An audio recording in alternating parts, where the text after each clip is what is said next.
कुछ कहानियां वो कभी खत्म नहीं होती, बस दोहराई जाती हैं, एक ही जगह पर, एक ही अंधेरे में, बार बार।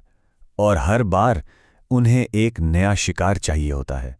इसे एक चेतावनी समझना चाहिए था, पर उन्होंने इसे एक कहानी समझा, एक मजाक। वो ये भूल गए थे कि जंगल की अपनी याददाश्त होती है और वो कभी कुछ भी नहीं भूलता। आरव, कबीर, नील, तान्या और रिया शहर की रोज की जिंदगी से ऊब चुके थे। उन्हें कोई आम एडवेंचर नहीं चाहिए था, उन्हें डर चाहिए था, एक असली रूह कंपा देने वाला डर। और जब कोई किसी चीज को इतनी शिद्दत से खोजता है तो वो चीज उसे खुद ढूंढ लेती है। नील उन्हें अपने नाना नानी के गांव ले गया। पहाड़ों और धुंध में लिपटा एक छोटा सा गांव, इतना खूबसूरत कि नकली लगे। लेकिन उस खूबसूरती के नीचे एक अजीब सी खामोशी दबी थी, सुकून देने वाली नहीं, चुभने वाली। जैसे जैसे पूरा गांव अपनी सांसें रोके किसी चीज का इंतजार कर रहा हो। आरव ने यह महसूस किया। सूरज डूबे अभी कुछ ही पल हुए थे, पर हर दरवाजा बंद था, हर खिड़की पे पर्दा। सड़कें इतनी खाली थीं कि उसे अपने कदमों की आहट भी गूंजती हुई सुनाई दे रही थी। ऐसा लगा जैसे शाम होते ही गांव का दम घुट जाता हो, या शायद वो किसी से छिप जाता था। यहां आसपास कोई डरावनी जगह है क्या? तान्या ने हंसते हुए पूछा था। और बस एक पल में कमरे की सारी गर्मी जैसे खत्म हो गई। नील की नानी के हाथ कांपने लगे, उनका चेहरा सफेद पड़ गया, जैसे तान्या ने मजाक में उस एक नाम को पुकार लिया हो जिससे लेने से पूरा गांव डरता था। उनकी आवाज एक कांपती हुई फुसफुसाहट में बदल गई। जंगल के उस पार मत जाना। उन्होंने उस जगह का नाम तक नहीं लिया, बस उसे वो जगह कहकर बुलाया। एक पुराना कैंप साइट, एक ऐसी जगह जिसे गांव ने सालों पहले छोड़ दिया था, या शायद उस जगह ने गांव को। वो कोई कहानी नहीं सुना रही थी, वो एक पैटर्न बता रही थी, एक खौफनाक चक्र जो हर कुछ सालों में खुद को दोहराता है। 5 लोग जाते हैं, एक चेतावनी को नजरअंदाज करते हैं, वो अंधेरे में रात गुजारते हैं, और सुबह सुबह हमेशा सिर्फ 4 लौटते हैं। तुम लोग उस जगह के पास भी मत जाना। उनकी आंखों में सलाह नहीं, एक भीख थी, एक ऐसा डर जो उन्होंने खुद महसूस किया था। पर उन 5 के लिए वो डर एक चुनौती बन गया, एक न्योता जिसे वो ठुकरा नहीं सकते थे। बाकी 4 के चेहरे पर एडवेंचर की एक अजीब सी चमक थी, लेकिन नील चुप था। वो खिड़की से बाहर उस जंगल को देख रहा था जो अब एक काले समंदर जैसा लग रहा था। उसे महसूस हो रहा था कि वो जंगल उन्हें वापस बुला रहा है, पर उसकी आवाज दोस्तों के शोर में दबकर रह गई। रात 11 बजे वे चुपचाप दरवाजा खोलकर निकल गए। गांव की आखिरी झोपड़ी पार करते ही ऐसा लगा जैसे उन्होंने किसी और ही दुनिया में कदम रख दिया हो। जंगल का सन्नाटा जिंदा था, और आधी रात को जब उन्होंने उस कैंपसाइट पर आग जलाई तो आग की रोशनी ने अंधेरे को दूर नहीं किया, बल्कि उस अंधेरे को और भी गहरा कर दिया। और तभी उन्हें लगा कि वो अकेले नहीं हैं। ये एहसास सबसे पहले रिया को हुआ। गर्दन के पीछे वो अजीब सी सिहरन, जैसे कोई ठीक पीछे खड़ा हो।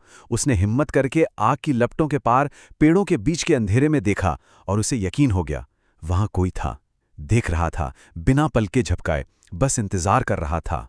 आरव पानी लेने के लिए आग से जरा दूर गया। टॉर्च की रोशनी में गीली मिट्टी पर उसकी नजर पड़ी। पैरों के निशान 5 लोगों के, जो कैंप से निकलकर जंगल की गहराई की तरफ जा रहे थे। पर वो 5 तो आग के पास बैठे थे, तो फिर ये निशान किसके थे? ये 5वां कौन था जो अभी अभी उनके बीच से उठकर अंधेरे में वापस चला गया?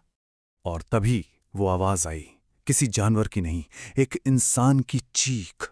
ऐसी चीख जो सिर्फ आसानी दर्द में निकलती है। चीख जंगल में दूर तक गूंजी, और फिर अचानक ऐसे कट गई जैसे किसी ने मुंह पे हाथ रख दिया हो। और उसके बाद फिर वही जानलेवा खामोशी। आरव ने कांपते हाथों से टॉर्च उस दिशा में घुमाई। एक पल के लिए रोशनी चमकी और फिर झपकी लेकर बंद हो गई। अचानक सब कुछ अंधेरे में डूब गया। इतना गहरा, इतना घना अंधेरा कि उन्हें अपनी सांसों की आवाज भी किसी और की लगने लगी, जो बहुत बहुत करीब से आ रही थी। वो एक दूसरे से टकराते हुए टेंट में घुस गए और जिप बंद कर ली। और तभी उन्होंने वो सुना, टेंट के ठीक बाहर सूखी पत्तियों पर किसी के चलने की आवाज, धीरे बहुत धीरे, जैसे कोई अपना वजन घसीट रहा हो। एक एक कदम उनके टेंट का चक्कर लगा रहा था। चांद बादलों से निकला और उसकी हल्की सी रोशनी में टेंट की पतली दीवार पर एक परछाई उभरी। एक लंबे पतले इंसान की परछाई। वो हिल नहीं रही थी, बस खड़ी थी, इतनी पास कि अगर वो हाथ बढ़ाते तो टेंट के कपड़े को छू सकते थे। वो घंटों तक सांस रोके बैठे रहे। बाहर की आवाजें तो बंद हो चुकी थीं, पर वो परछाई वहीं थी। डर और थकान ने उन्हें तोड़ दिया। कब उनकी आंख लग गई उन्हें पता नहीं चला। शायद कुछ मिनट के लिए, शायद 1 घंटे के लिए। लेकिन जब आंख खुली तो रात का अंधेरा जा चुका था और सुबह का खौफ उनका इंतजार कर रहा था। आरव की आंख सबसे पहले खुली। टेंट के अंदर सुबह की हल्की रोशनी थी। सब सो रहे थे। उसने एक राहत की सांस ली और फिर उसकी नजर खाली स्लीपिंग बैग पर पड़ी। कबीर का स्लीपिंग बैग, वो खाली था। कबीर वहां नहीं था। उन्होंने टेंट का जिप खोला। बाहर नम जमीन पर कोई पैरों के निशान नहीं थे। सिर्फ एक लकीर थी, जैसे किसी ने कबीर के पैरों को पकड़कर उससे घसीटा हो। वो निशान सीधे जंगल के अंदर जा रहे थे और फिर अचानक गायब हो गए थे। कबीर खुद नहीं गया था, उसे ले जाया गया था। वो पागलों की तरह भागते हुए गांव वापस पहुंचे, हाफते हुए, रोते हुए। उन्होंने नानी को सब कुछ बताया। नानी ने उनकी कहानी सुनी और उनका चेहरा बिल्कुल भावहीन हो गया। उन्होंने कहा, कबीर? कौन कबीर बेटा? तुम लोग तो कल 4 ही आए थे। नानी ने एक पुराने संदूक से एक धूल भरी फोटो निकाली।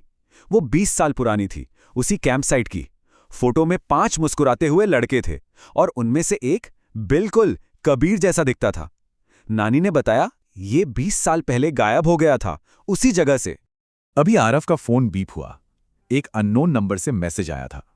उसमें एक तस्वीर थी जो उसी रात खींची गई थी। चारों दोस्त घबराए हुए टेंट के पास खड़े थे और उनके ठीक पीछे अंधेरे में कबीर खड़ा था। पर उसकी आंखें पूरी तरह काली थी, जैसे 2 गहरे गड्ढे हों। और फोटो के नीचे लिखा था, अगली गर्मियों में फिर आऊंगा। आरव का हाथ कांप रहा था। उसने फोन नील को दिखाया। नील ने फोटो देखी और मुस्कुराया, एक बहुत ही अजीब मुस्कान।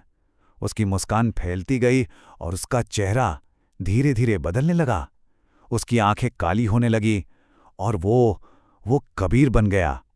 उसने आरव के कंधे पर हाथ रखा और पूछा, क्या हुआ? डर गए?